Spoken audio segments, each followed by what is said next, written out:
Thank you for being with us for classical music during the Classical Cafe. This hour is all about chamber music, and we are welcoming into the green room Brent Williams, the founding artistic director of the Chamber Music Society of Wichita, and a very special guest, Dijana Wallace, who is a Kansas native. She is a composer. She studied composition at Wichita State University, and she is currently studying at Michigan State, and one of her pieces will be performed on the next Chamber Music Society of Wichita concert, which is on April the 24th. Brent and Dijana, welcome. Thanks, Katelyn. It's great to be here. I'm going to start. Thanks for having us here today. Oh, I'm thrilled. I love having you here. And Dijana, I'll get to you in just one moment, but I want to ask Brent, for starters, tell us a bit about who is being featured on this concert. Sure. The concert's this Sunday, April 24th at the Wichita Art Museum at 5:30 p.m. And it features the Outburst Chamber Orchestra, which is kind of a collective of regional chamber musicians, most of which I have pretty long-standing relationships with. We have some people that live here in Kansas, one from Colorado, 3 from Missouri. And there's one special piece that actually is going to be bringing in a bassoonist from Florida. Normally we don't draw from quite that distance, but there's a work that was written for her that I really wanted to program. So we kind of had to get her involved. I'm flooded with memories of my own when you say you gathered together a bunch of musicians that you're quite familiar with, people you've gigged around with in the past. I mean, would it be safe to say that's one of your most favorite things to do? One of your most favorite parts is when you have an opportunity to bring together all of your old friends that you have performed with in the past. You can bring them into town, you can spend a few days together, and then you make some amazing music. Oh, it's absolutely the best. I mean, in many ways, that's kind of what it's all about. And here I'm speaking historically. If you think about how chamber music, instrumental chamber music anyway, developed, it really had that as a base. You know, the foundation of that really revolved around family and friends getting together in small rooms, playing music together. So it's kind of a continuation of that historical trend in a lot of ways. It's also just fun to hang out with them. So it's good to have them around, not just for the rehearsals and the performance, but the in between times as well. It's just a big jam session. Yeah, basically. Yeah. It's like when you're in high school and you're like, do you want to go out to my garage? Yeah, I got a new exactly. bass. Yeah, it's a classical version of a garage band. That's right. Yeah. That's awesome. All right. So it's called the Outburst Chamber Orchestra, featuring predominantly Midwestern musicians. There are people featured who live in Wichita. I have a list: Les Nichols, a clarinetist, yourself, Brent Williams. You'll be getting out is it violin? You play the violin? That is correct. That's what I'll be playing on Sunday anyway. And Mark Foley as well is performing. This is April the 24th, next Sunday, the week after Easter, at the Wichita Art Museum at 5:30. Tell us what's on the program. Absolutely. We're starting with Amy Beach's Theme and Variations for string quartet and flute. That's going to be followed by the piece that I alluded to earlier, that is string quintet and bassoon. It's written by Alexis Ciesla. It's called Danza de Lisboa. After intermission is going to be the premiere of Dijana Wallace's chamber concerto, which we'll talk about later, called Rhapsody. And then the final piece is Aaron Copland's Appalachian Spring, kind of the original chamber music version, so without conductor. Dijana Wallace, where are you from originally? I'm actually from Junction City, Kansas. So not a Wichita native, but I feel like I've been here long enough to maybe be considered one. We'll claim you. How did you first get interested in composition? I mean, am I right to assume you were an instrumentalist first? Definitely, yeah. So my primary instrument is cello, and I still play the cello sometimes. I got interested in composition actually after my dad died in high school, and it was just a way to sort of express my feelings. Something that was very new to me, but it just felt so natural from that point, and I decided to just keep going. So, and when you went to college, you chose Wichita State for your undergrad, correct? That is correct. And you studied cello performance, music education. Did you have a composition major? What was your major?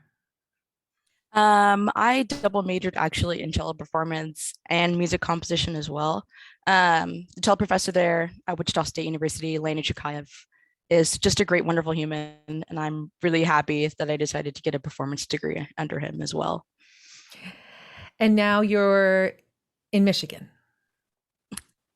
I'm actually back in Wichita. I graduated from Michigan State University in the spring of 2021. So I've just been kind of hanging out, taking on some projects here and there, but I'm happy to be back in Wichita. We're happy you're back in Wichita. And Brent's happy you're back in Wichita, of course. Anybody involved in music is thrilled to have a composer in Wichita. And what is that collaboration like, Brent? I mean, what a treat. I mean, you want to feature, you know, local talents. You want to make sure there's some sort of like deep-rooted connection. I mean, you can't get much more deep-rooted than this. Yeah, absolutely. It's a thrill to have someone that's right down the street from me. As you know, we have been trying to, of course, honor the classics, the foundation of chamber music, but we also, as an organization, have tried to have new pieces performed. In some cases, they're from earlier in the 21st century, but quite often we have completely brand new pieces as well. And we've managed to keep that up for 3 out of 4 of our concerts this season, which I'm really proud of. But yeah, you can't get much more homegrown than a composer that's just a few blocks from here. It's fantastic. We're going to be back and talk about Dijana Wallace's Rhapsody, the world premiere that the Outburst Chamber Orchestra will perform next Sunday. We're going to take a few moments to just listen to a little bit of the Copeland. You'll recognize it as Simple Gifts. The Shaker hymn, Appalachian Spring, is also on the program. We'll be right back. Aaron Copeland's Simple Gifts. Appalachian Spring is going to be performed by the Outburst Chamber Orchestra on Sunday, April the 24th at the Wichita Art Museum. The concert begins at 5:30. That is put on by the Chamber Music Society of Wichita. And we welcome into the green room today the founding artistic director, Brent Williams, and also composer Dijana Wallace, whose Rhapsody, her composition Rhapsody, gets its world premiere on this concert as well. Tell us about this piece of music, Dijana. Yeah, so it was my thesis when I was at Michigan State University, which I feel like it's just a document that shows obviously that you're a competent musician, but I also think it shows a lot of personality. So I really challenged myself with this work. In its full version, it's for like a classical sized orchestra. The version being performed at the Wichita Art Museum is a chamber version. But I wanted to sort of challenge myself in a way that I hadn't before. I've written a lot of chamber music, but never anything for a large ensemble. But to sort of stay inside of my comfort zone, I decided to have my primary instrument as a showcase. So it's a work for cello and orchestra. I was reading your bio. I was going onto your website and I loved your bio. I loved what it was, how it described the process, how you compose music, like your inspirations, thoughts and feelings, and just greatly influenced by the interactions you have with the world and the people in your life and your friends. Can you expand on that a little bit more? Because the idea for me of being a composer is foreign. I have no possible way to imagine what it would be like to just be walking around in my life and suddenly have music come to me. I'm not talented in that way. Yeah, so I think a lot of my issue is that I have too many musical ideas. And then by the time I get around to wanting to write them down, I just forget. But I think what really makes me so excited to be a composer is getting to work with so many wonderful musicians. I have had a piece that I've written influenced by my professor. Getting to write for musicians I know is always a real treat. I also have a piece that I wrote that's about being the downstairs neighbor in an apartment building, about a noisy upstairs neighbor. So a couple of things like that influence my work a little bit. I also saw that you had recently taken a piece to, was it the National Opera Association or a different convention that you had a piece that had been premiered? Yeah, it's at Opera America in New York City by a wonderful group called Load Bang. They're really such a wonderful group of guys. And they had premiered a piece that they commissioned for me, I think a couple of weeks ago in New York City. Unfortunately, I didn't get to be there, but I did get to watch it. It was streamed online. And it was really super awesome just to be able to be included with an all-star lineup of composers. So If someone wanted to commission something from you, what kind of questions do you ask? the first question I ask is, how long do you want it to be? What are we looking at here? What are we looking at? And then I also ask, I think the commissioner really leads the project.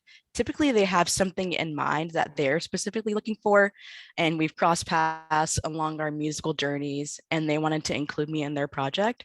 So I always ask what the project is about, and what they're looking for from me. Typically, they reference a piece that they like of mine.